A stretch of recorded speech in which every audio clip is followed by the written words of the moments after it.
اعوذ باللہ من الشیطان الرجیم بسم اللہ الرحمن الرحیم اللہم صلی علی محمد وآل محمد وعجل فرج آل محمد۔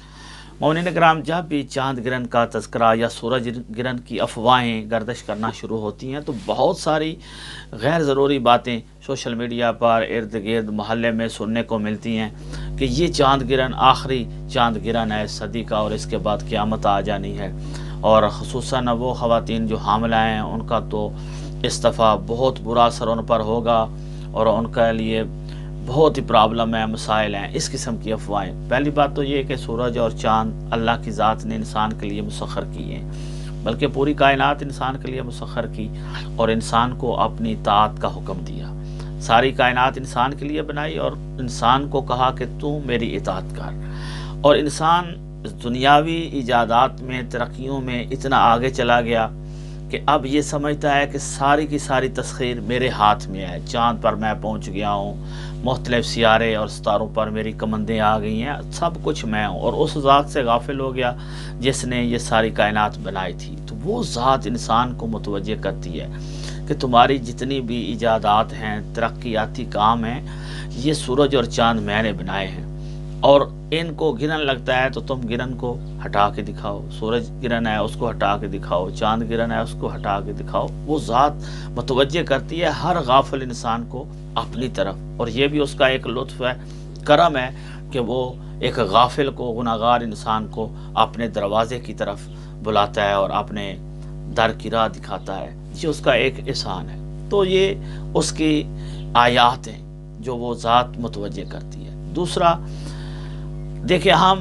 غلط چیزوں کا اثر اپنے اوپر اتنا لے لیتے ہیں کہ اگر کوئی ہمیں کہے کہ معاشرے میں حاملہ خاتون پر اس چاند کا برا اثر پڑنے والا ہے تو بڑی احتیاط کرتی ہیں وہ خواتین بھی اور ان کے گھر والے بھی، کہ بچہ ہے یا بچی جو بھی اللہ نے عطا کرنا ہے وہ صحیح و سالم رہے،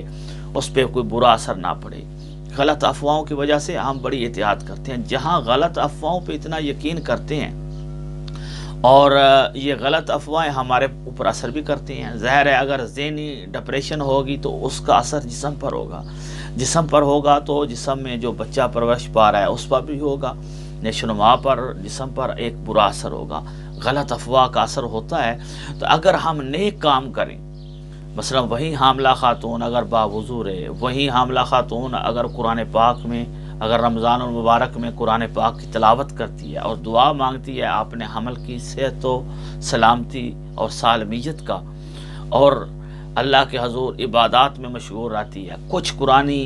وظائف کو انجام دیتی ہے، تو کیا اس کا کوئی اثر نہیں ہوگا اس بچے پر؟ بہت سی ایسی مثالیں دنیا میں موجود ہیں، علماء کی تاریخ میں بہت ساری ایسی مائیں گزری ہیں جو اپنے بچوں کو بغیر وضو کے دودھ نہیں پلاتی تھیں، پھر انہوں نے زندگی میں ان کا اثر دیکھا کہ ان کے بچوں پر وہ مکاشفات ہوئے اور وہ ایسے عظیم مقاموں پر پہنچے جن کو بیان نہیں کیا جا سکتا۔ لہذا یہ سورج گرہن اور چاند گرہن میں عبادت اور اللہ کی طرف توجہ کرنی چاہیے، نہ کہ ان بازاری افواہوں پر عمل کر کے اپنے آپ کو کمرے میں بند کر لینا اور کہنا کہ بس آج آخری۔ تب تک قیامت نہیں آ سکتی جب تک امام زمانہ کا ظہور نہیں ہو جاتا۔ یہ مسلم بات ہے مذہب اہل بیت میں، اگر آخری دن بھی رہ گیا قیامت کو تو اللہ اس کو بھی اتنا، احادیث میں یہ الفاظ ہیں، لا طولہ اللہ ذالک الیوم، اس یوم کو بھی اللہ، اس دن کو بھی اتنا لمبا کر دے گا کہ یوسف زہرا کا ظہور ہوگا۔ تو مذہب اہل بیت کے ماننے والوں کے لیے تو یہ وہ آخری خبر ہے کہ جس سے پہلے کسی جھوٹی افواہ پر ہمیں یقین نہیں کرنا چاہیے۔ امام زمانہ علیہ الصلوۃ والسلام کا ظہور ہوگا، اس کے بعد قیامت آئے گی۔ لہٰذا نماز آیات پڑھیں اور باقی اعمال صالح میں اپنے آپ کو مشغول رکھیں۔ رمضان المبارک ہے، کریم مہینہ ہے، اس میں اپنے لیے، اپنے حمل کے لیے، ہمسایوں کے لیے دعاؤں میں سب کو یاد رکھیں۔ والسلام علیکم ورحمۃ اللہ۔